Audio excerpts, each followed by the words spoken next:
Bismillahirrahmanirrahim. Alhamdulillah. Alhamdulillahilladzi anzala as-sakinata fi qulubil mu'minina liyazdadu imanan ma'a imanihim. Alhamdulillah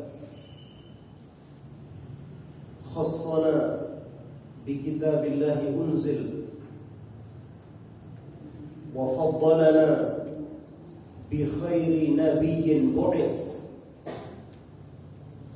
وشرع لنا بخير شريعة شرعت وأشهد أن لا إله إلا الله وحده لا شريك له وأشهد أن نبينا محمدا عبد الله ورسوله بلغ الرسالة وأدى الأمانة ونصح الأمة وتركنا على المهجة البيضاء ليلها كنهارها لا يزيغ عنها إلا هالك. قال الله تعالى في كتابه الكريم: يا أيها الذين آمنوا اتقوا الله حق تقاته ولا تموتن إلا وأنتم مسلمون. وقال جل شأنه: إن الله يحب التوابين ويحب المتطهرين. أحييكم جميعا معاشر الحاضرين بتحية الإسلام: السلام عليكم ورحمة الله وبركاته.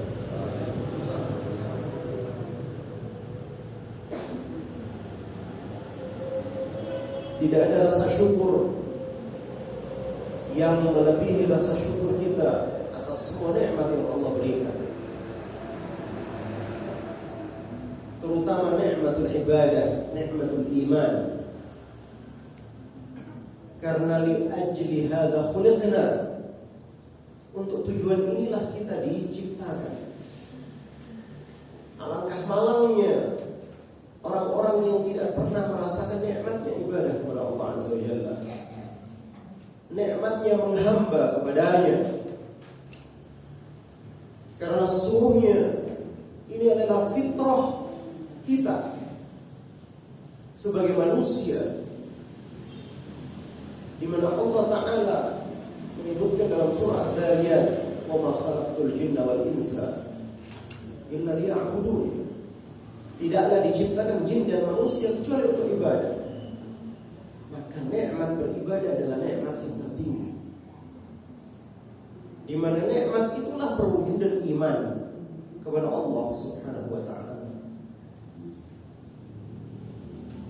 Dan ibadah dalam maknanya yang luas adalah mengarahkan semua upaya yang ada pada diri kita untuk meraih ridha Allah Azza wa Jalla. Ismun jami'un li kulli ma yuhibbuhu Allah wa yarda, kata Ibnu Taimiyah. Dia adalah segala hal yang meliputi semua aktivitas hidup kita yang kita arahkan agar Allah mencintai kita dan meridhai kita. Bapak Ibu sekalian, termasuk nikmat di mana kita melangkah dari rumah untuk sampai ke Baitullah, rumah Allah Azza wa Jalla, di mana kita dikumpulkan di sini untuk memahami yatadarasuna fi ma inda. Kita mempelajari agama ini, ilmu Allah, agar kita dapat memahami apa yang Allah turunkan, risalah yang dibawa oleh Nabi Muhammad SAW. Karena dengan memahami agama inilah maka kita bisa menapaki kehidupan ini dengan benar. Seseorang bertanya kepada Abu Hurairah radhiyallahu anhu, "Ya Abu Hurairah, mat taqwa?" Apa yang dimaksud dengan takwa? Kata Abu Hurairah, "Pernahkah engkau berjalan di satu padang yang penuh dengan duri? Apa yang kalian lakukan?" Tentu kata mereka, kami akan berjalan dengan penuh kehati-hatian, melangkah ke kanan atau ke kiri, menghindari duri tersebut atau melangkahinya. Zakat taqwa, maka itulah takwa. Menjalani hidup ini dengan penuh kehati-hatian. Dimana kalau kita kemudian tidak memahami agama ini dengan baik, maka hidup kita akan serampangan. Dan disinilah nikmat yang Allah berikan kepada kita, di mana kita mendapatkan salah satu nikmat terbesar, yaitu Al-Quran. Al-yawma akmaltu lakum dinakum wa atmamtu alaikum ni'mati. Pada hari ini, kata Allah Azza wa Jalla, ayat yang turun di Hajjatul Wada, di haji pertama dan terakhir Rasulullah SAW. Ayat yang turun di tempat yang paling mulia, di waktu yang mulia, tanggal 9 Dzulhijjah, fi yaum Arafah. Pada hari ini, kata Allah Azza wa Jalla, akmaltu lakum dinakum, telah aku sempurnakan bagi kalian agama kalian, al-Islam. Wa atmamtu alaikum ni'mati, dan telah aku tamatkan bagi kalian nikmat agama ini dan nikmat Al-Quran. Wa raditu lakum al-Islam dinan, dan aku ridha Islam ini sebagai agama. Allah berikan nikmat yang luar biasa kepada kita. Nikmatul Quran, nikmatul Islam, yang dengannya kita bisa melangkahi hidup ini dengan penuh kehati-hatian, menjalaninya sesuai dengan petunjuk Khaliq kita, Allah Azza wa Jalla, yang menciptakan kita. Maka nikmat mana yang kemudian lebih besar dari nikmat ini? Dan kita berada di tempat ini mempelajarinya, memahaminya. Dan ilmu Allah Azza wa Jalla adalah cahaya. Ala bi anna al-ilma nurun. Tahukah kalian bahwa ilmu itu adalah cahaya? Wa nurullahi la yuhda lil 'asi. Dan cahaya Allah tidak akan diberikan kepada mereka yang melakukan maksiat. Sebagaimana nasihat Imam Waqi' kepada muridnya Imam Muhammad ibn Idris Asy-Syafi'i rahimahullah. Jemaah sekalian, memahami ilmu adalah jalan kita menuju surga Allah.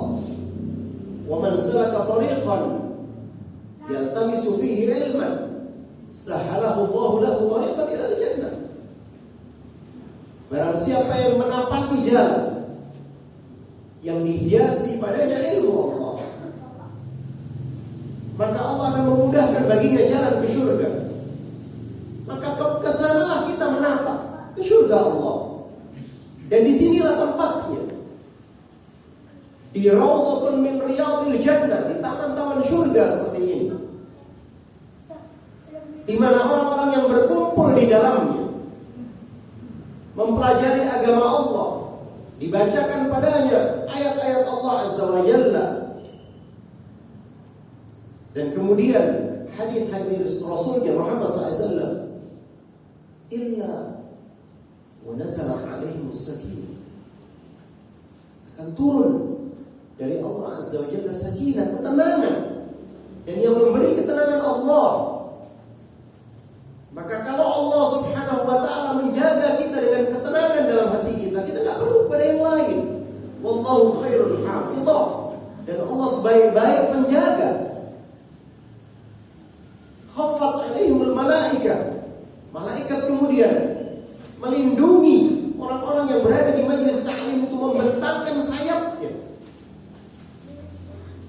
Wa dzakarallaha fima 'inda, dan disebutkan nama-nama terbaik kita di sisi Allah Azza wa Jalla di hadapan penduduk langit. Maka alangkah bahagianya orang-orang yang berada di majelis ilmu, hatta walaupun mereka tidak memahami ilmu yang disampaikan, tetapi duduk saja sudah mendapatkan istighfar, ampunan dari Allah Subhanahu wa ta'ala. Maka untuk tujuan itulah kita datang ke tempat ini. bersama-sama menikmati tajdid al-iman, perbaikan keimanan yang harus terus kita lakukan. Bukankah para salafun saleh, para sahabat Rasul SAW senantiasa memanggil sahabat-sahabatnya untuk duduk-duduk di masjid? Ijlis bina nu'min sa'ah. Duduk kalian sejenak bersama kami. Ayo kita beriman sebentar. Jemaah sekalian yang dirahmati Allah Azza wa Jalla, sengaja kita sampaikan satu judul di mana di saat Allah Azza wa Jalla mencintai seorang hamba, maka Allah akan membuat hidup kita menjadi manis. Apakah kemudian istilah hidup itu menjadi manis adalah istilah yang kita reka-reka saja? Tidak. Ini adalah bahasa Rasulullah SAW. Sebagaimana hadis menyebutkan, di mana Rasulullah SAW menyampaikan dalam sabdanya yang diriwayatkan oleh Imam Ahmad dalam hadis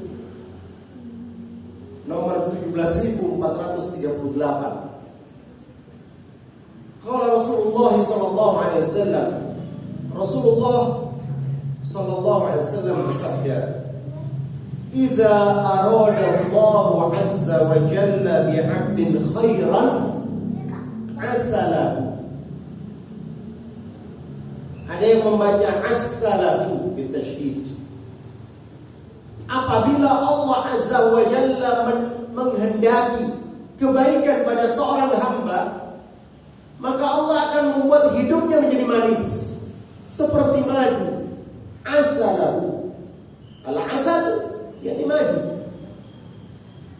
Begitu Rasulullah sebut. Dan dengan lafaz asal itulah dari lisan Muhammad SAW menyebutnya. Qila wa ma asalahu. Sahabat bertanya, apa yang dimaksud bahwa hidup seseorang itu menjadi manis seperti madu ya Rasul? Qala yaftahu Allah Azza wa Jalla lahu amalan salihan qabla mautih thumma yaqbidu alaihi. Allah Ta'ala membukakan bagi hamba tersebut amal soleh, memudahkan baginya untuk melakukan amal soleh sebelum matinya, dan Allah mencabut nyawanya dalam keadaan dia beramal soleh. Hadis sahih yang menggambarkan kepada kita betapa nikmatnya orang ini. Jemaah sekalian rahimakumullah, disitulah cara Allah memuliakan seorang hamba dengan memberikan hidayah dan taufik, petunjuk kepadanya dalam menjalankan amal saleh itu. Dibekali oleh Allah Ta'ala ketaatan dan amal-amal kebajikan, sehingga hidupnya penuh dengan hal-hal yang membuat Allah Azza wa Jalla mencintainya. Jemaah sekalian, kita semua memahami bahwa manusia ini penuh dengan dosa dan maksiat. Semua kita. Maka sekian banyak fenomena orang-orang yang berbuat kemaksiatan yang ada di sekeliling kita, di masyarakat kita. Tapi kita sama sekali tidak tahu bagaimana akhir hidup orang itu. Tidak ada yang tahu. Jemaah sekalian, disitulah mengapa tidak boleh seseorang itu kemudian menjustifikasi orang dengan sebutan hadzal rajul min ahli nar. Orang yang seperti ini adalah penduduk neraka karena hidupnya bergelimang dengan kemaksiatan, jauh dari Allah Azza wa Jalla, jauh dari amal-amal ketaatan kepada Allah, terus-menerus bergelimang dosa. Tapi tidak boleh kemudian seseorang menyebut orang ini adalah ahlul maksiat dan dia adalah orang yang bakal masuk neraka. Tidak boleh. Karena kita tidak tahu bagaimana akhir hidup seseorang. Barangkali Allah Azza wa Jalla menghendaki orang ini nanti di akhir hidupnya diberikan taufik dan hidayah, sehingga kemudian Allah berikan hidup yang manis untuknya. Maka kewajiban bagi kita adalah mengajak kepada kebaikan. Jemaah sekalian rahimakumullah, betapa banyak orang-orang yang track recordnya kita ketahui bahwa dia adalah orang yang betul-betul jauh dari agama ini. Peminum khamar, pelaku riba, melakukan semua dosa-dosa besar. Tapi kemudian setahun, barangkali 2 tahun, 3 tahun, di akhir hidupnya kita lihat dia dekat dengan masjid, senantiasa membaca Al-Quran, memulai kemudian perubahannya dengan umroh misalnya. Pulang dari umroh berubah total kondisinya, menyambung silaturahim, dan kemudian Allah Ta'ala mencabut nyawanya dalam keadaan seperti itu. Maka alangkah nikmatnya orang ini. Gak ada yang tahu akhir hidup seseorang. Siapa yang pernah menyangka Abu Sufyan bin Harb yang memimpin perang berhadapan-hadapan dengan Rasulullah SAW di Badar, di Uhud, di hampir sekian banyak peperangan-peperangan, turut membunuh kaum muslimin, para sahabat Rasulullah SAW, banyak yang menjadi syahid karena pembunuhan yang dilakukan oleh Abu Sufyan bin Harb. Tapi di akhir hayatnya dia kemudian masuk dalam agama Islam, walaupun di akhir pada masa Fathu Makkah. Siapa yang pernah menyangka Wahsy, seorang budak yang diperintahkan oleh Hindun untuk membunuh paman Rasulullah SAW, Hamzah ibn Abdul Muttalib, dengan satu pembunuhan yang sangat keji, ditombak dengan harbah dari arah belakang karena dia tidak mampu untuk merombaknya dari depan. Semua luka-luka yang diderita oleh Hamzah itu semuanya di belakang. Kematian Hamzah seperti juga kematiannya Khalid bin Walid, hampir 70 tikaman yang kesemuanya ada di belakang. Jadi mesti dibopong dari belakang. Seperti juga Hamzah ibn Abdul Muttalib, setelah ditombak dengan harbah, maka Hindun diberitahu bahwa dia telah berhasil membunuh Hamzah. Datanglah Hindun ke Ma'arakah Uhud pada saat itu, dan mulailah Hindun melakukan mutilasi pada jasad Hamzah.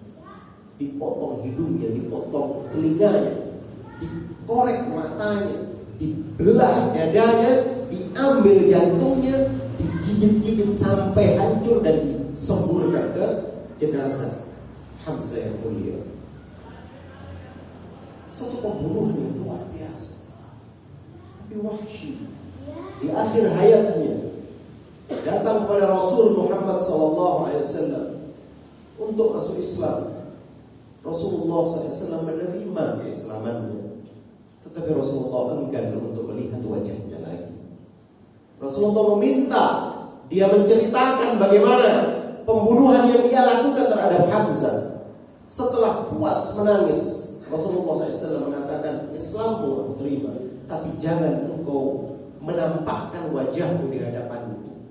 Karena dengan hadirnya dirimu mengingatkan diriku terhadap pamanku Hamzah. Rasulullah enggan untuk melihat wajahnya. Maka menyesallah Wahsy dengan penyesalan yang luar biasa.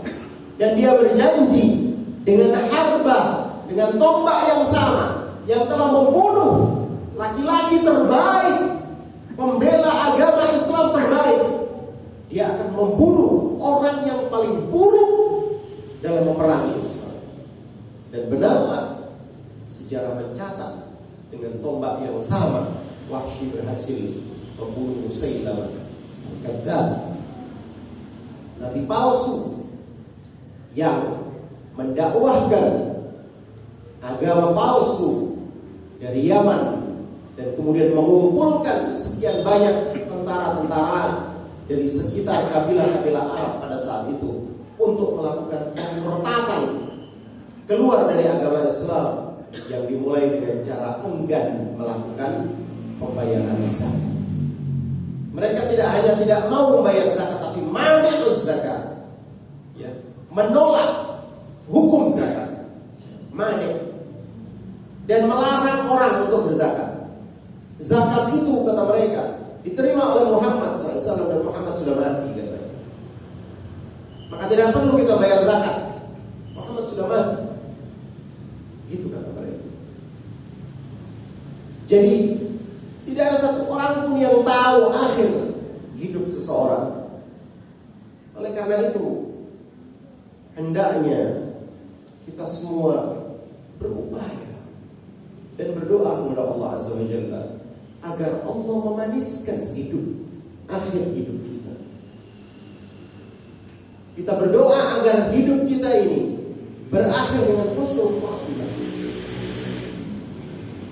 Walaupun barangkali kita bergelimang dengan dosa dan maksiat, tetapi bukankah Allah Azza wa Jalla Maha menerima taubat?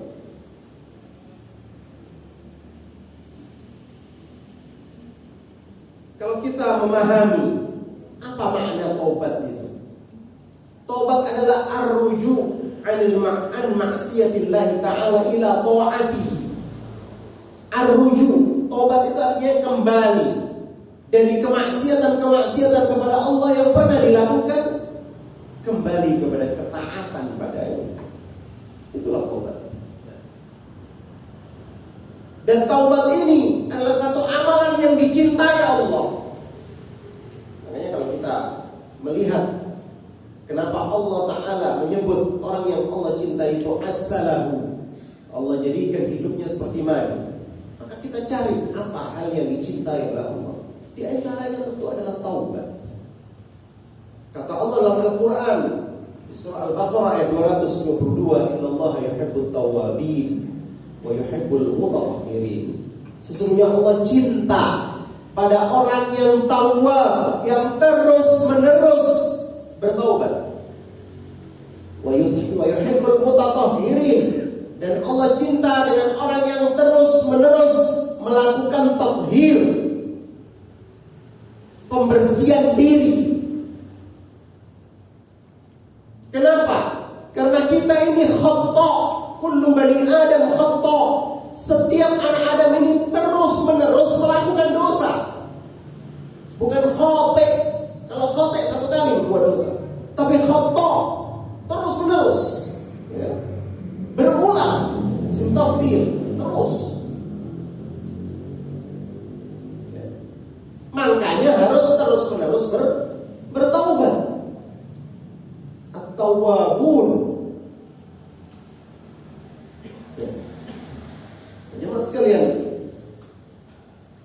yang dirahmati oleh Allah Azza wa Jalla, perhatikanlah bagaimana Allah Subhanahu wa Ta'ala mencintai hamba-hambanya, di mana Allah mengharapkan dari kita taubat. Dalam sebuah hadis yang diriwayatkan oleh Anas bin Malik radhiyallahu anhu, bahwa Rasulullah SAW bersabda, hadis qudsi, di mana Allah Ta'ala berfirman, qala Allah ya ibna Adam, Allah berfirman, wahai anak Adam, innaka ma da'autani wa rajautani ghafartu laka ala ma kana fika wa la ubali.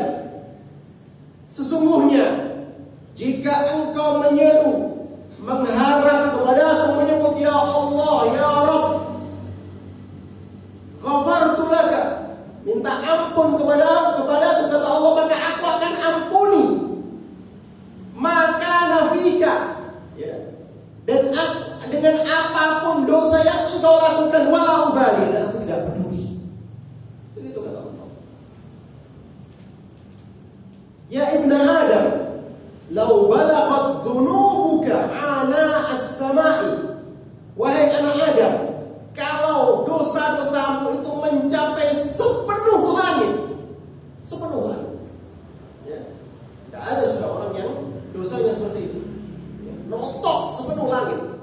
Tsumma astaghfartani, kemudian engkau datang minta ampun padaku, kata Allah, ghafartu laka wala ubali, aku akan ampunkan engkau dan aku gak peduli. Ya ibna Adam, wahai anak Adam, innaka lau ataitani bi qurabil ardi khotoya, kalau engkau datang dengan sepenuh bumi kesalahan dan dosa, tsumma laqitani la tusyriku bi syai'an, kemudian engkau datang kepadaku dengan tidak menyekutukan aku dengan sesuatu apapun, la ataituka bi qurabiha maghfirah, maka aku akan datang dengan sepenuh itu juga ampunan. Allah Ghafur, Allah Rahim. Maka seseorang itu kalau dia berbuat dosa, minta ampun sama Allah, taubat saja. Setiap berbuat dosa taubat, ya mas sekalian rahimahullah, kita ini hamba Allah yang senantiasa bertobat, harusnya bertobat kepada Allah Azza wa Jalla. Perhatikan ayat Allah di surah Al-Imran ayat 134, 135 dan 136. Ayat yang luar biasa. Kata Allah, wasari'u, dan bersegeralah kalian ila maghfiratin min rabbikum, kepada ampunan Tuhanmu, wa rahmah, dan rahmat, wa jannah, ya, dan surganya, arduhas samawat wal ard, yang luasnya seluas langit dan bumi, uiddat lil muttaqin, yang disediakan untuk orang-orang yang bertakwa. Bagaimana orang bertakwa itu? Alladzina yunfiquna fis sarra'i wad dharra, yang dia berinfak pada saat lapar, pada saat sulit, enggak punya duit tetap infak. Wal kadhimina al-ghaidha, dan bisa menahan amarahnya, wal 'afina 'anil nas, dan kemudian memaafkan orang banyak. Wallahu yuhibbul muhsinin, dan Allah mencintai orang-orang yang berbuat ihsan, berbuat baik. Lagi-lagi mencintai. Bagaimana orang-orang yang bertakwa dan berbuat ihsan itu? Apakah mereka terlepas dari kesalahan dan dosa? Tidak. Kelanjutan ayat ini mengagetkan kita semua. Kata Allah dalam Al-Quran di surah Al-Imran ini, walladzina, dan orang-orang yang idza fa'alu fahishatan, kalau mereka berbuat fahisyah. Anda tahu apa makna fahisyah? Perbuatan keji. Dan siapa yang memahami perbuatan keji dalam dosa itu? Zina, itu fahisyah. Perbuatan-perbuatan kotor, fahisyah, dahsyat, ya. Au dzalamu anfusahum, atau menzalimi diri mereka. Tetapi catatannya adalah dzakarullah, segera mengingat Allah. Kalau kemudian seseorang terjatuh kepada kemaksiatan dan dosa yang begitu luar biasa, tapi dia kemudian ingat kepada Allah, fastaghfaru lidzunubi,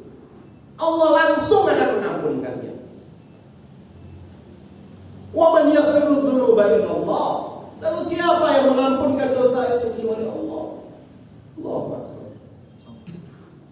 Walam yusirru ala ma fa'alu. Di sini catatannya. Dan dia tidak terus menerus melakukan dosa yang sama.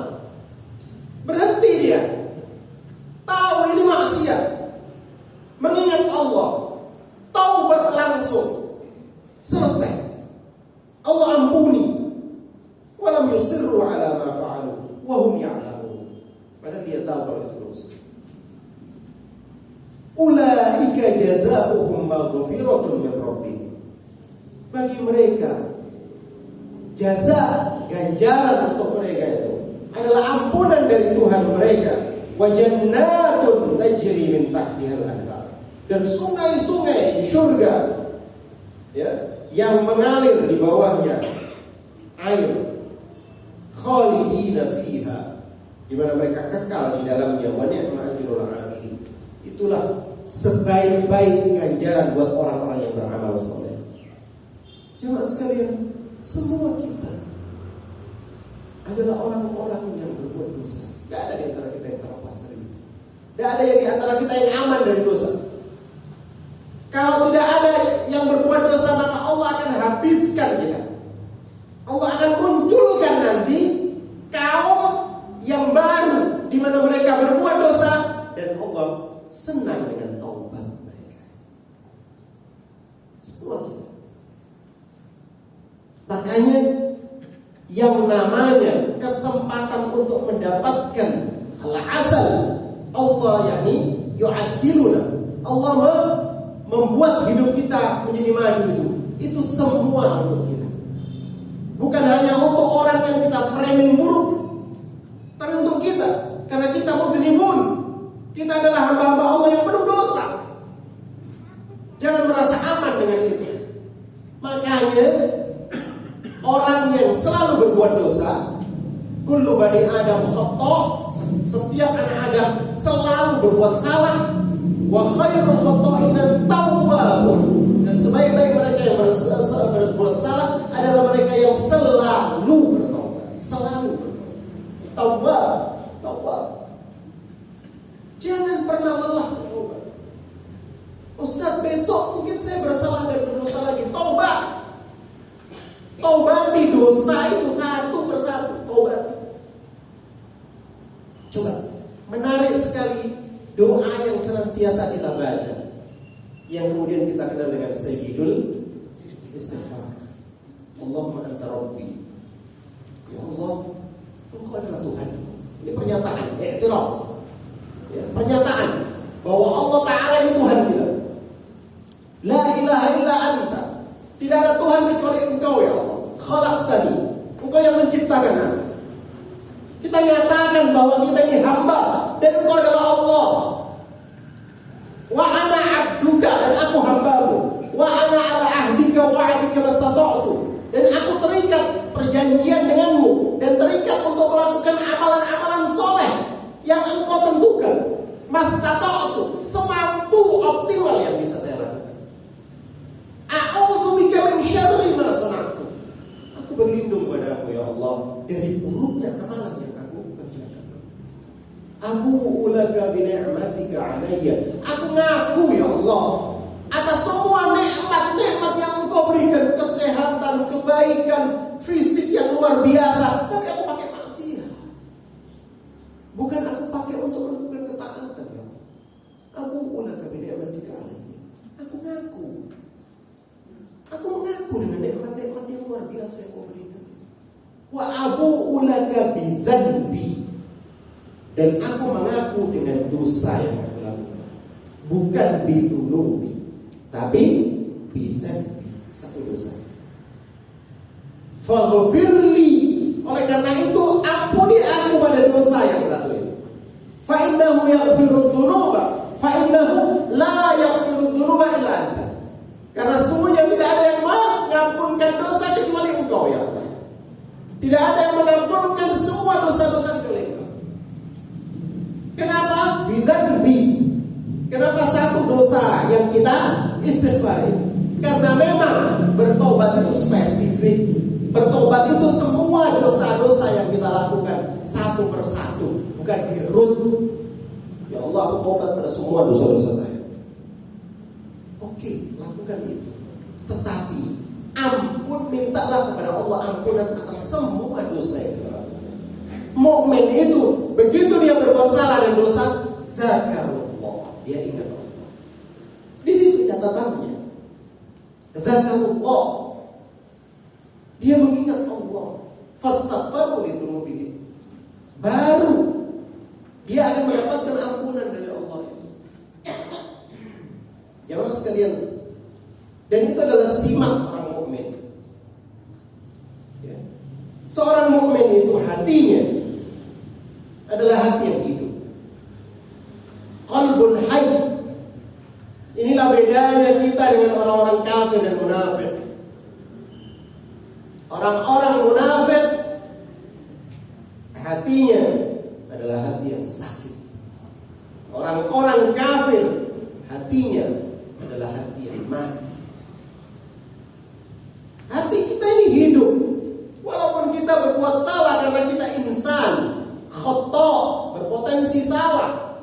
Khuliqa halu'a, diciptakan berkeluh kesah. Dhuluman jahula, zalim lagi bodoh. Berpotensi melakukan banyak hal yang membuat Allah Ta'ala marah sama kita. Tetapi apapun yang kita lakukan, zakarullah, segera ingat sama Allah. Untuk apa? Fastaghfaru li dzunubihim, agar kita mendapatkan ampunan itu. Jadi hatinya hidup. Dan hidupnya dengan apa? Ala bi dzikrillahi tatma'innul qulub. Bukankah dengan mengingat Allah, ya, hati orang itu menjadi tenang. Tatma'innul qulub, menenteramkan hati-hati kalian. Hati orang mukmin itu dia tenang di saat mengingat Allah. Karena apa? Karena seorang yang melakukan maksiat, hatinya pasti gelisah, dusta. Kalau kemudian orang mengatakan, aku sering berbuat dosa, tapi aku tenang-tenang saja, ada kadzib, dusta. Kalau itu dia lakukan, hatimu telah mati. Hati-hati. Hati yang mati itu adalah hatinya kafir. Seseorang mukmin kalau dia berbuat dosa, pasti hatinya gelisah. Dan dia minta ketenteraman dari Allah Ta'ala. Dengan apa? Dengan zikrullah, mengingat Allah Azza wa Jalla. Hatinya orang kafir seperti apa? Walaqad zara'na li jahannama katsiran minal jinni wal insi. Dan sungguh kami telah jadikan isi dari jahannam itu banyak dari jin dan manusia, dari orang kafir. Lahum qulubun la yafqahuna biha. Mereka punya hati, tapi tidak kemudian mempergunakan hati itu untuk memahami ayat-ayat Allah. Tidak menjadikan hatinya itu faqih, yafqahun. Jadi yang faqih itu bukan hanya akal, tapi hati. Ya. Yang memahami, ya, fiqh itu hati. Ya. Walahum a'yunun la yubsiruna biha. Mereka punya mata tapi tidak dipakai untuk melihat tanda-tanda kebesaran Allah.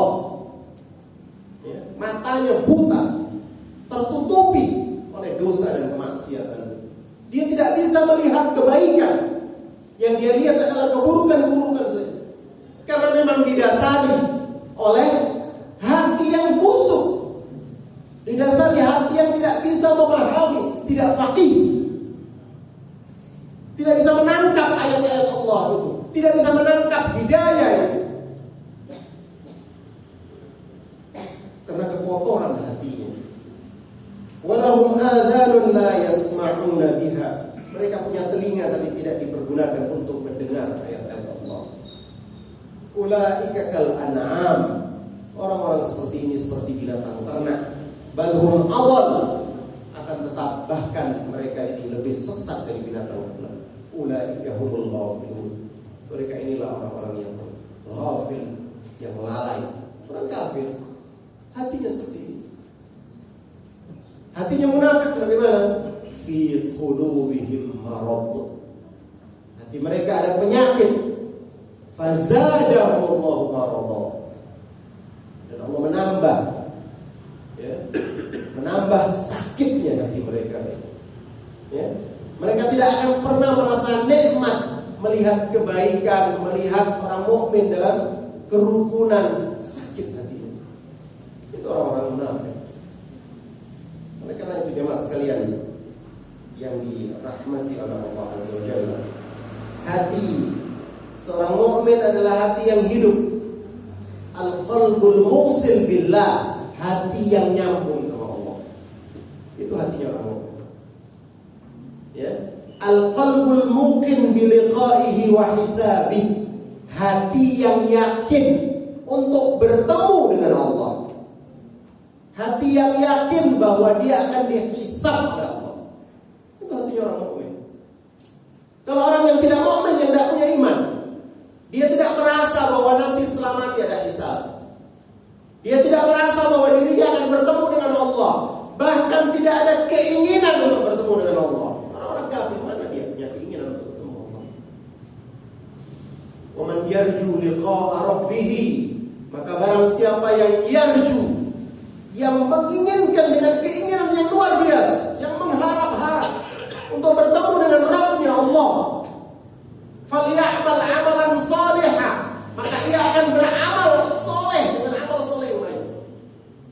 Wala yusyrik bi ibadati rabbih ahada, dan akan ikhlas beribadah, tidak berbuat syirik dalam ibadah kepada Allah.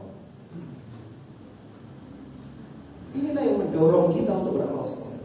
Inilah yang mendorong kita untuk melangkah ke majelis taklim, bercapek-capek duduk di sini mendengarkan kajian, karena kita tahu bahwa kita akan bertemu Allah, karena kita tahu bahwa amalan yang kita lakukan berpahala, karena kita tahu bahwa ganjaran Allah ini nikmat. Orang-orang kafir tidak bisa menangkap itu. Orang-orang munafik hatinya sakit, walaupun mungkin dia memahami, tapi dia tidak melakukannya. Ya. Wa idza khalau ila syayatinihim qalu inna ma'akum. Kalau sudah kembali ke syaitan-syaitan mereka, ke konco-konco mereka, qalu inna ma'akum. Dia mengatakan sesungguhnya kami bersama kalian. Inna ma nahnu mustahzi'un. Kami ngumpul sama orang-orang mukmin di majelis taklim mereka, di acara-acara mereka, di ibadah-ibadah mereka. Itu cuma istihza saja. Allah, itu cuma main-main aja. Hatinya sakit. Nah, hati seperti inilah yang wajib untuk terus kita pupuk, Pak. Hati yang terus berzikir kepada Allah Azza wa Jalla.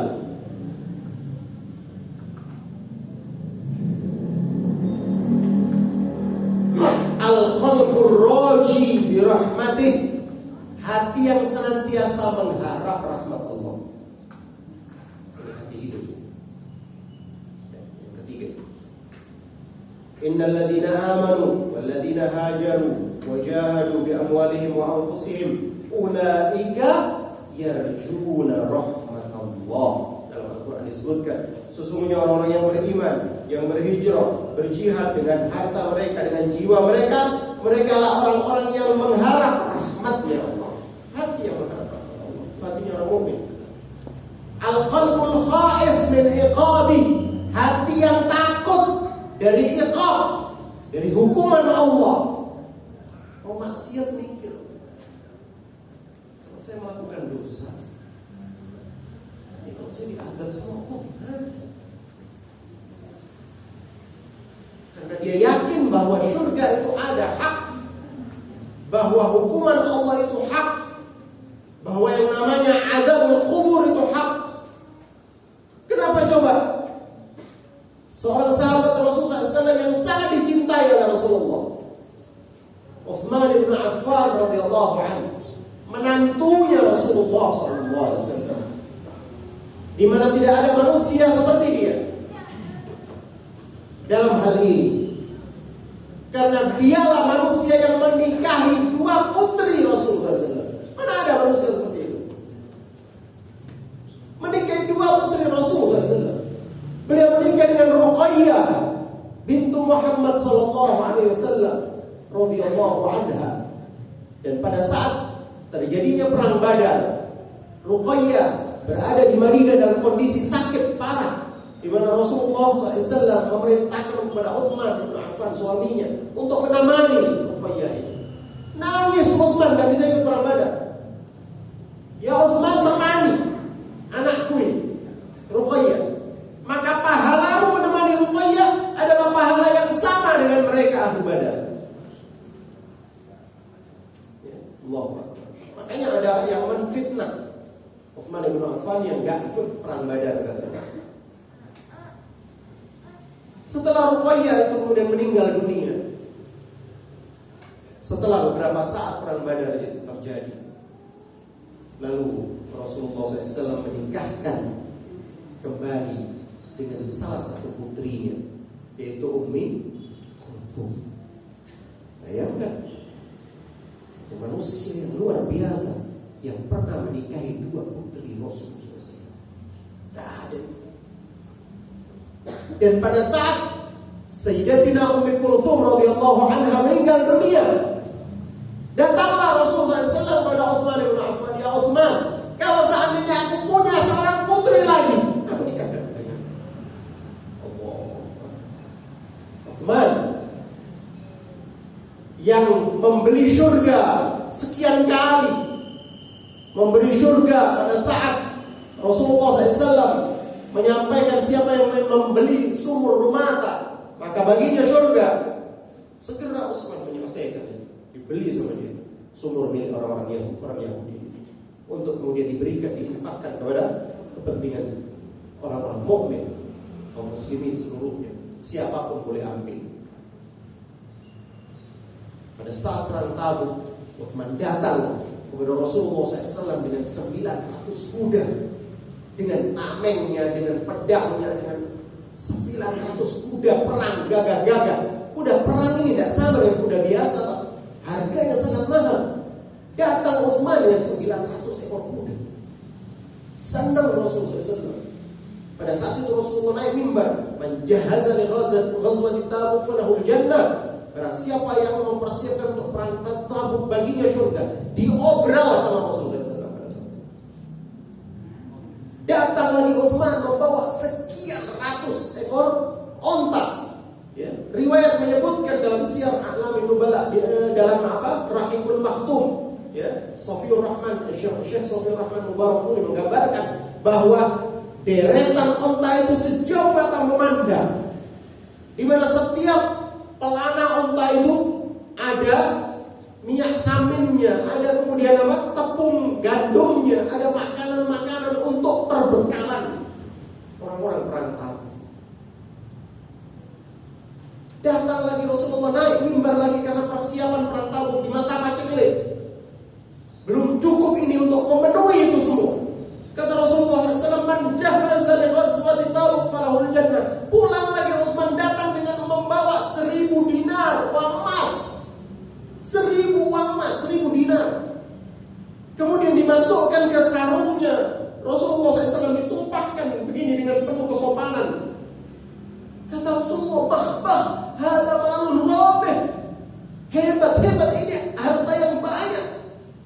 Hampir tidak pernah Rasulullah pegang uang segitu banyak. Saking senangnya beliau. Ma dhurra Utsman ba'da hadzal yawm abada, kata Rasulullah. Tidak ada yang membuat bahaya Utsman setelah hari ini. Luar biasa kecintaan Rasulullah kepada Utsman.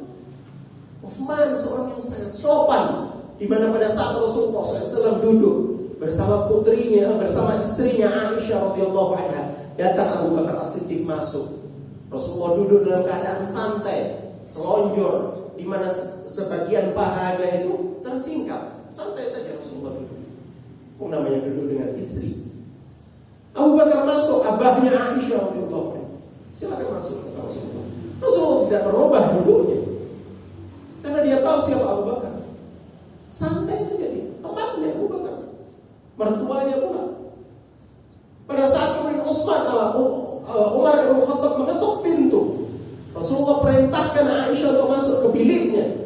dipersilahkan Umar bin Khattab masuk. Rasulullah tidak merubah posisi, tetap seperti itu, duduk santai, tersingkap bahan. Tapi begitu yang memotong Utsman bin Affan, siapa Utsman? Rasulullah SAW segera beranjak dari duduknya, memperbaiki posisi duduknya dengan penuh sopan, maka kemudian dipersilahkan Utsman masuk. Kenapa? Kepada menantu. Utsman itu menantu, bukan mertua. Mestinya kalau kita ini hormatnya sama mertua, bukan sama menantu. Tapi kepada Abu Bakar santai Rasulullah, kepada Umar santai.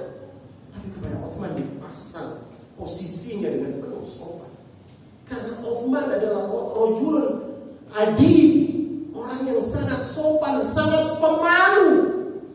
Begitu pemalunya Utsman radhiyallahu anhu sampai malaikat malu padanya. Karena tidak pernah Utsman yang kalau mandi di kamar mandi itu terbuka atau tersingkap kehormatannya. Jadi mandinya itu pakai telesan, pakai sarung telesan. Tidak pernah tersingkap sedikit pun kehormatan. Luar biasa. Malaikat pun malu padanya. Nah ini orang seperti Utsman ibnu Affan radhiyallahu anhu yang dijamin oleh Rasulullah SAW, Utsman fil jannah. Jadi di Masjid Quba itu ada satu halaman, di Masjid Quba itu ada satu tempat seperti gambar sumur. Itu adalah bekas sumur Rish, Bi'ru Rish atau Bi'ru Khotam. Kalau jenengan ditakdir untuk berangkat umroh, itu cari di halamannya itu ada seperti apa? Sebentuk apa namanya itu? Tempat begitu ya, yang lain ininya, tehelnya itu lain ya, keramiknya itu lain dengan yang lain-lain. Bentuknya seperti apa? Seperti sumur. Tidak banyak orang tahu. Ya. Saya kalau bawa jamaah itu mesti saya bawa ke situ dan saya terangkan tentang Bi'ru Rish. Itu adalah satu sumur yang penuh dengan apa namanya cerita, ya. Di mana Rasulullah SAW pada saat itu, dari satu hadis ya yang diriwayatkan oleh Abu Sa'id Al-Khudri, Rasulullah SAW pernah datang ke tempat itu, di mana sumur itu ditutup dengan apa namanya, ditutup dengan tembok, gitu, seperti tembok. Rasulullah masuk ke tempat itu dan kemudian duduk menjuntaikan kakinya ke bawah. Lalu diperintahkannya apa? Abu Musa Al-Asy'ari untuk menunggu di luar, menjaga. Lalu datanglah Abu Bakar As-Siddiq. Ya Rasul, Abu Bakar minta izin mau masuk. Boleh masuk? Suruh masuk. Kata Rasulullah, "I'dzan lahu." Izinkan Abu Bakar untuk masuk. Wa abshirhu bil jannah. Dan beri kabar gembira bahwa Abu Bakar pasti masuk surga. Dan itulah awal pertama kali di mana Abu Bakar As-Siddiq mendengar dirinya pasti masuk surga bersama Rasulullah SAW. Duduklah Abu Bakar di sebelahnya Rasulullah, menjuntaikan kakinya di sumur.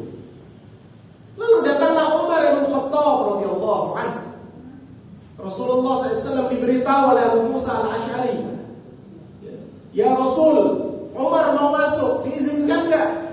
Kata Rasulullah, "A'dzan lahu," atau "I'dzan lahu." Berikan izin padanya, wa abshirhu bil jannah, dan berikan kabar gembira padanya bahwa dia pasti mau masuk surga. Maka itu pula awal di mana Umar mendengar dirinya pasti masuk surga bersama Rasulullah SAW. Lalu datang masuk. Dan Umar bin Khattab duduk di samping Abu Bakar As-Siddiq di posisi yang sama dengan Rasulullah, berderet dengan Rasulullah SAW. Lalu datang Utsman bin Affan tadi. "Ya Rasul, Utsman mau masuk, diizinkan enggak?" Kata Rasulullah, "I'dzan lahu wa abshirhu bil jannah bi balwa sayusibu."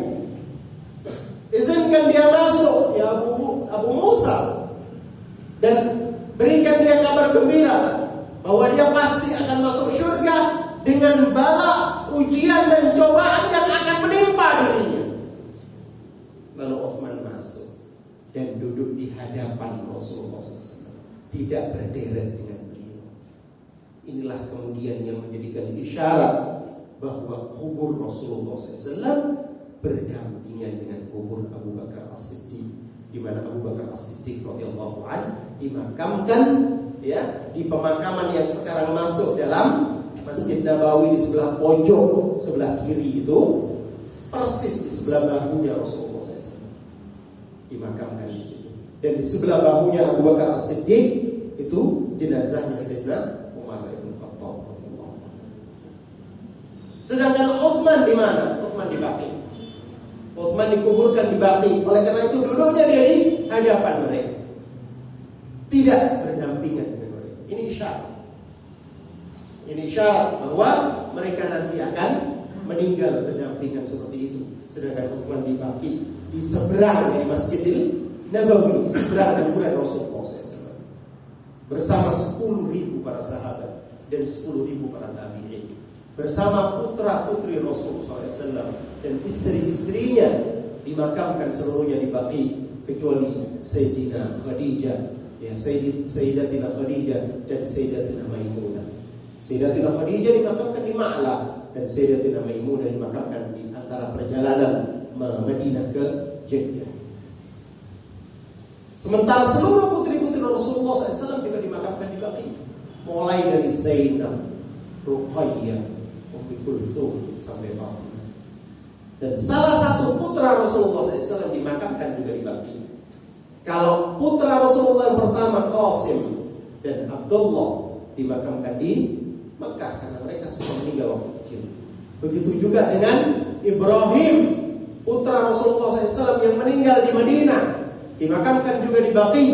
Di samping sebelah bahunya seorang sahabat yang bernama Utsman bin Maz'un, sahabat yang meninggal awal-awal dalam perjalanan hijrah Rasul sallallahu alaihi wasallam ke Madinah. Yang awal-awal meninggal adalah Utsman bin Maz'un, di mana kemudian Rasulullah memakamkan putranya Ibrahim itu di sebelah Utsman bin Maz'un, persis di bahunya Utsman bin Maz'un, seakan-akan beliau menginginkan Utsman untuk menjaganya.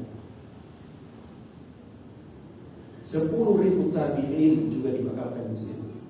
Abu Hurairah, sahabat Rasul, dimakamkan di situ. Malik bin Anas, putra Anas bin Malik, yang menjadi apa? Madhab Imam Maliki, ya, madhab Maliki. Imam Malik bin Anas dimakamkan di situ, dekat dengan pemakaman ya Imam Nafi'. 10.000 tabi'in di situ, dan kita tidak tahu berapa banyak ulama salaf dimakamkan di situ. Begitu juga Sayyidina Utsman bin Affan dimakamkan di tempat itu. Dan Utsman bin Affan yang dijamin surga, ya, walaupun bibalwa sayusibu, dengan apa? Sekian banyak cobaan yang akan dia dapati, dan benar pada saat beliau meninggal, beliau dikepung oleh orang-orang yang kemudian kita kenal sebagai anak buahnya Abdullah bin Sabah, yang menjadi titik awal, yang menjadi awal-awal dari munculnya gerakan Rafidhah yang kita pahami sebagai gerakan Syiah sekarang ini. Mereka yang mengepung rumah Sayyidina Utsman bin Affan dan melakukan pembunuhan terhadap Utsman di hari Jumat, di saat di mana Utsman bin Affan mendapatkan mimpi pada malam harinya dari Rasul sallallahu alaihi wasallam. Ya, kata Rasulullah SAW, "Uftir bina ya Utsman." Engkau hendaklah berfutur, berbuka puasa bersama kami, wahai Utsman. Maka hari itu beliau berpuasa. Di hari Jumat itu beliau berpuasa, puasa Daud, dan kemudian beliau membaca Al-Quran terus-menerus, hampir setiap hari menghatamkan Al-Quran berhari-hari dalam kepungan itu. Dan beliau pada saat dibacok oleh Al-Qafiqi, salah satu anak buahnya, si Abdullah bin Sabah itu, di bahu beliau sempat ditahan dengan istrinya, ya, istrinya si Utsman bin Affan radhiyallahu anhu, ya, itu sampai jarinya putus habis. di sininya. Darah terpancar dari dadanya, ya, muncrat darah itu ke Quran, mushaf yang digenggam oleh Uthman dan dipeluk di dadanya sampai mati, sampai wafat. Dibalu Sayusi dan Uthman ibn Affan meminta semua sahabat Rasulullah SAW yang menginginkan untuk menjaga beliau supaya pulang. Seluruhnya disuruh pulang, termasuk putra-putra dari Sayyidina Ali bin Abi Thalib, termasuk Muhammad ibn al-Hanafiyah, penjaga di situ suruh pulang. Termasuk Ibnu Abbas suruh pulang. Kenapa? Karena Uthman dibisiki oleh Rasulullah SAW. Satu tahap demi satu tahap dari ramalan Rasul SAW tentang kematian beliau. Kalau kamu akan mati seperti ini. Semua apa yang Rasulullah SAW sampaikan kepada Uthman tentang kematiannya dibuktikan secara amal oleh Uthman. Kamu pulang. Kamu tidak boleh di sini. Saya khalifah dan kamu harus taat. Kamu pulang. Dia ingin membuktikan apa yang disampaikan oleh Rasulullah SAW. Diikuti setahap demi setahap sama Uthman bin Affan. Dan orang yang seperti ini, jikalau datang beliau ke kubur, beliau menangis hatta balla lihyata, baka hatta balla lihyata. Beliau menangis sampai janggutnya basah. Kata para sahabat, "Ma'yukika ya Uthman, apa yang bikin kamu nangis? Kamu dibacakan ayat-ayat azab, nangis tapi enggak seperti ini. Kamu nangis menghukum, nangis dengan terseduh-seduh. Apa yang bikin seperti ini ya Uthman?" Kata Uthman bin Affan, sesungguhnya kubur ini adalah manzilah, tempat singgah, di mana kalau kita selamat darinya, maka tempat singgah pertama dari tempat singgah kehidupan akhirat ini akan selamat kita semua. Tapi kalau kita gagal di sini, kita akan gagal seterusnya. Maka pastikan oleh kubur. Begitu Sayyidina Uthman bin Affan, begitu menjaganya dirinya, begitu takutnya. Zakarullah, selalu ingat Allah, hatinya hidup. Dan seperti itulah hati seorang mukmin. Takut akan azab Allah. Al-qalbul khaif min iqabihi, al-qalbul amil bil iman, hati yang selalu berinteraksi dengan keimanan. Bagaimana hati yang berinteraksi dengan keimanan? Contohnya kalau baca surah, baca ayat, baca Al-Quran, seakan-akan Al-Quran ini sedang berbicara kepada diri. Kita lakukan apa? Dialog dengan Allah Azza wa Jalla dalam Al-Quran. Dengan Al-Quran, seakan-akan Al-Quran ini menasehatiku. Bukan menasehati sekian banyak orang, tapi aku yang dituju oleh Al-Quran. Amil bil iman. Dia sedang berinteraksi dengan keimanan. Dan hati seorang mukmin adalah al-qalbul musyrik bil yaqin, hati yang terpancar dengan keyakinan. Gak pernah dia takut dan tak pernah dia kemudian mundur sedikit pun dari yakinnya kepada Allah Azza wa Jalla dan kebenaran agama Islam.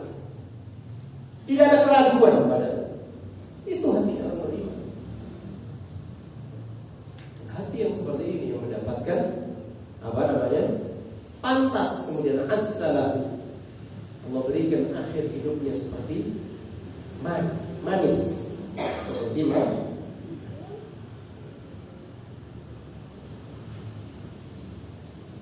Ya. Jemaah sekalian yang dirahmati oleh Allah Azza wa Jalla, pahamilah bahwa sesungguhnya begitu banyak hadis-hadis yang senada dengan apa yang disampaikan oleh Rasul sallallahu alaihi wasallam ini. Satu hadis yang diriwayatkan oleh Ibnu Abi Adi dari Humaid dari Anas bin Malik radhiyallahu anhu berkata, qala Rasulullah sallallahu alaihi wasallam, bahwa Rasulullah sallallahu alaihi wasallam bersabda, "Idza arada Allah bi'abdin khairan ista'malahu." Jika Allah menghendaki kebaikan dari seorang hamba, ista'malahu, Allah pekerjakan dia. Waqila atau qala, ya, qalu, ya, para sahabat bertanya, wa kaifa yasta'milu, bagaimana Allah pekerjakan hambanya ini?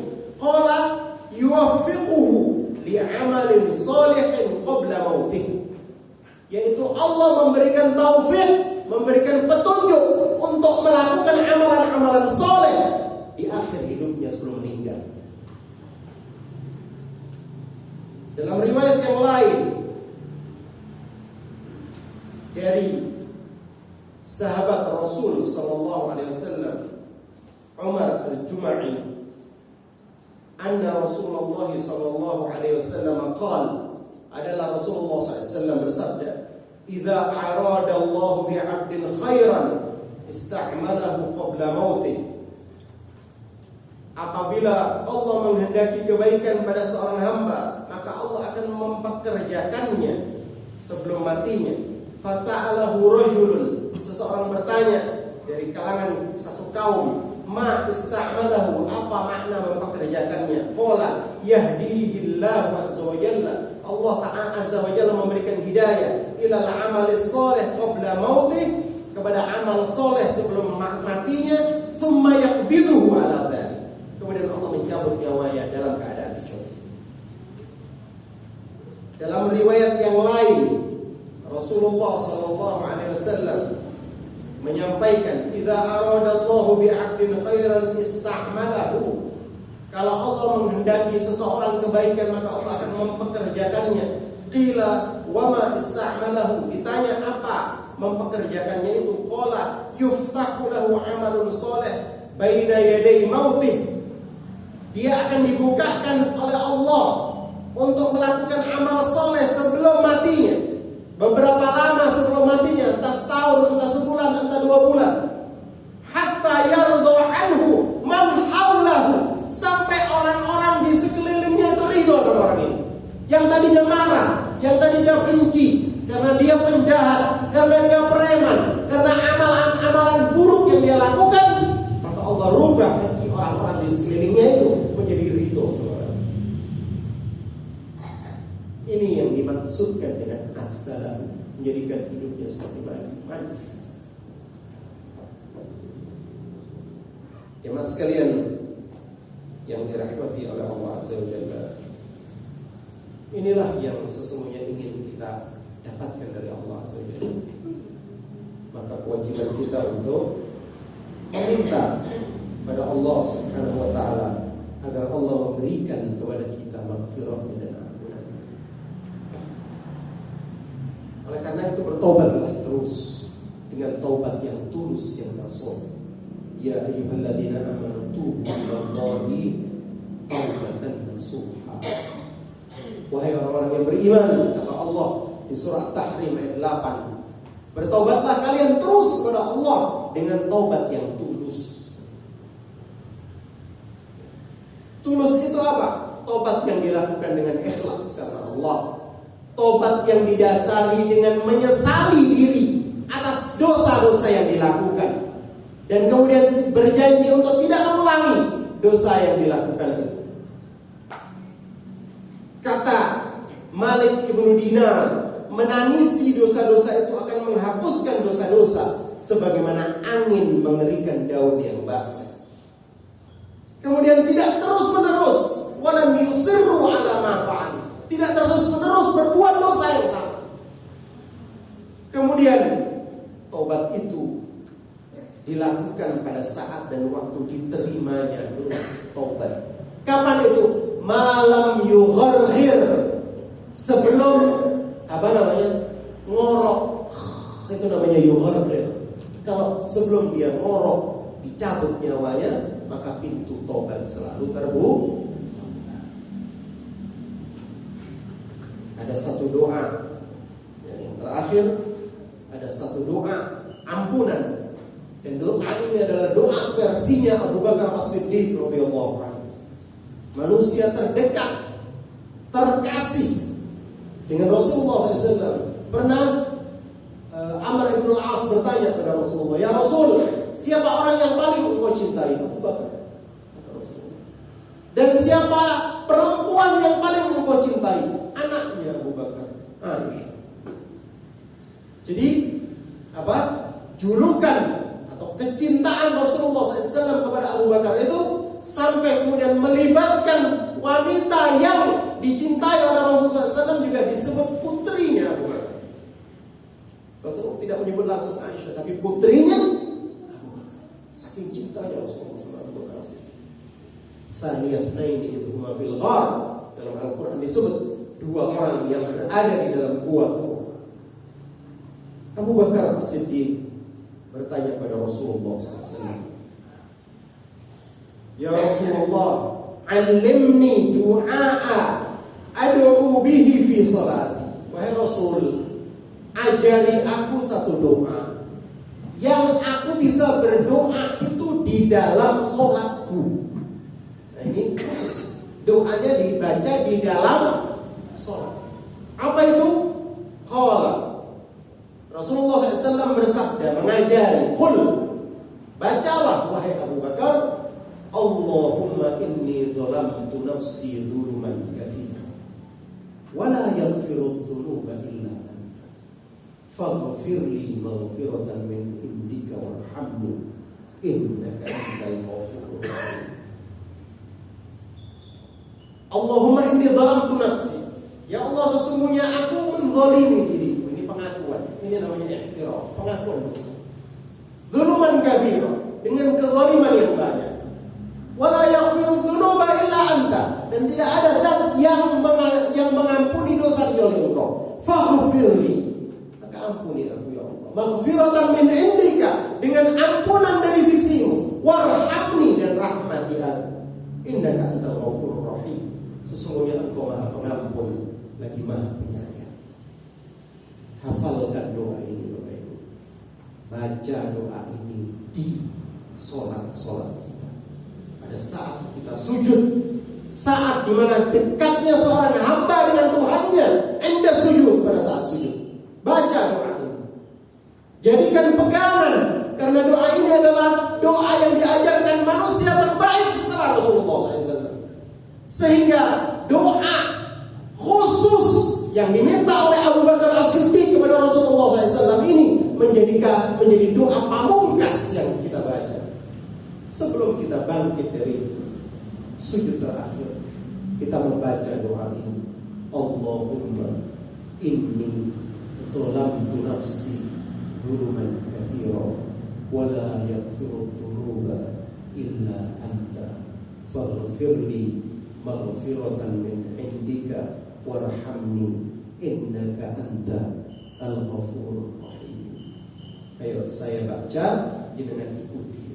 Allahumma inni dhalamtu nafsi dhulman katsira wa la yaghfiru adz-dzunuba illa anta faghfirli maghfiratan min indika warhamni innaka anta ghafurur rahim.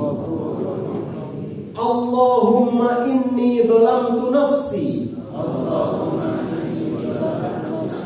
dhuluman katsira wa la yaghfiru dzunuba illa anta faghfirli maghfiratan min indika warhamni innaka antal ghafurur rahim. Allahumma inni dhalamtu nafsi dhulman katsira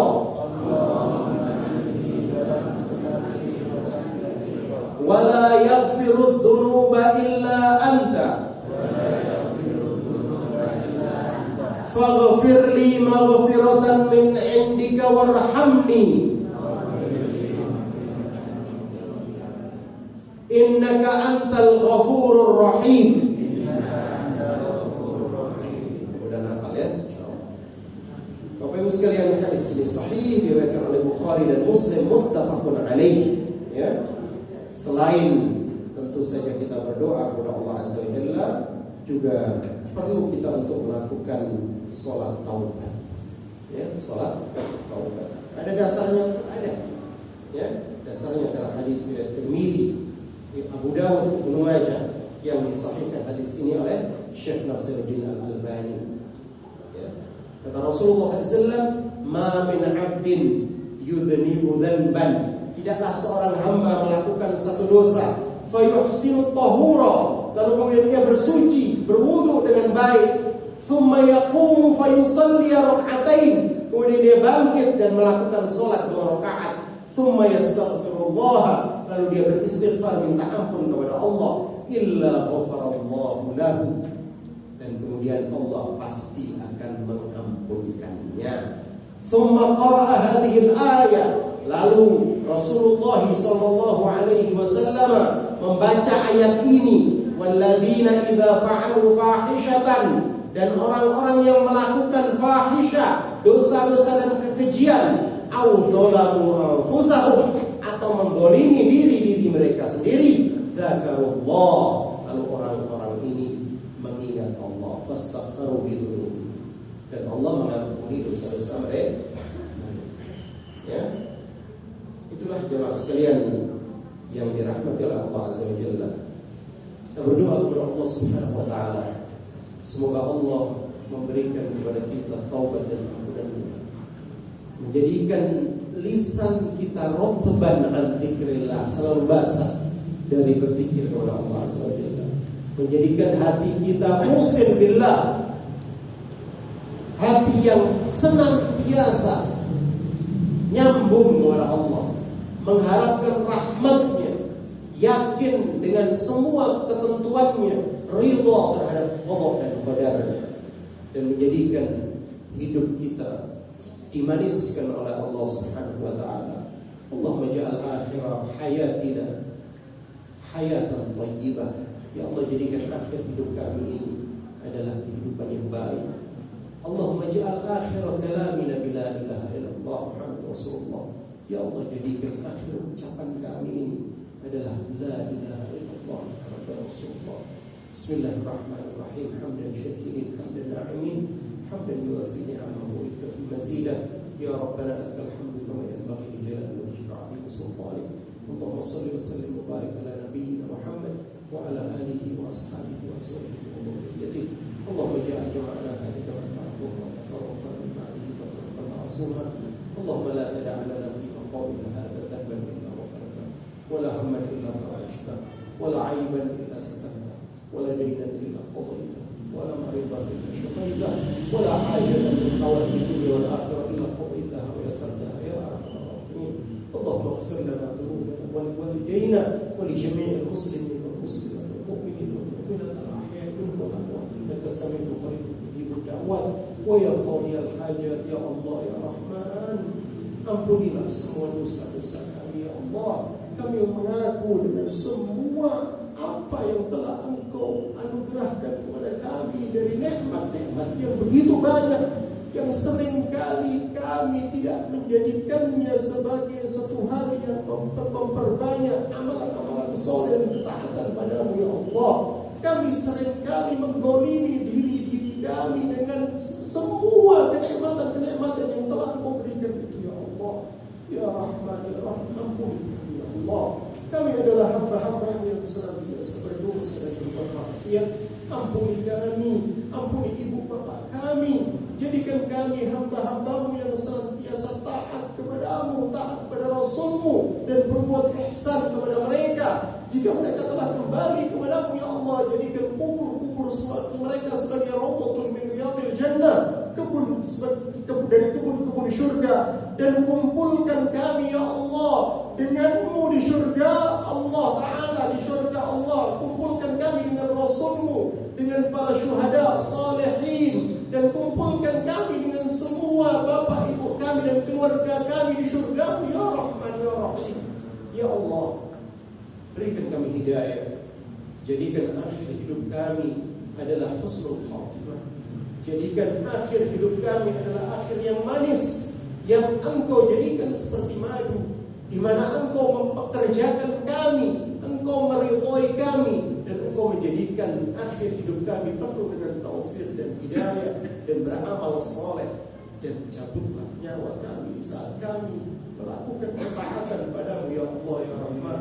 Rabbana atina min ladunka rahmah wa hab lana min ladunka rasyada. Rabbana atina fid dunya hasanah wa fil akhirati hasanah wa qina adzabannar. Wa sallallahu ala nabiyyina Muhammad wa ala alihi wa sahbihi wasallam. Subhanakallahumma bihamdika asyhadu an la ilaha illa anta astaghfiruka wa atubu ilaik. Assalamualaikum warahmatullahi wabarakatuh.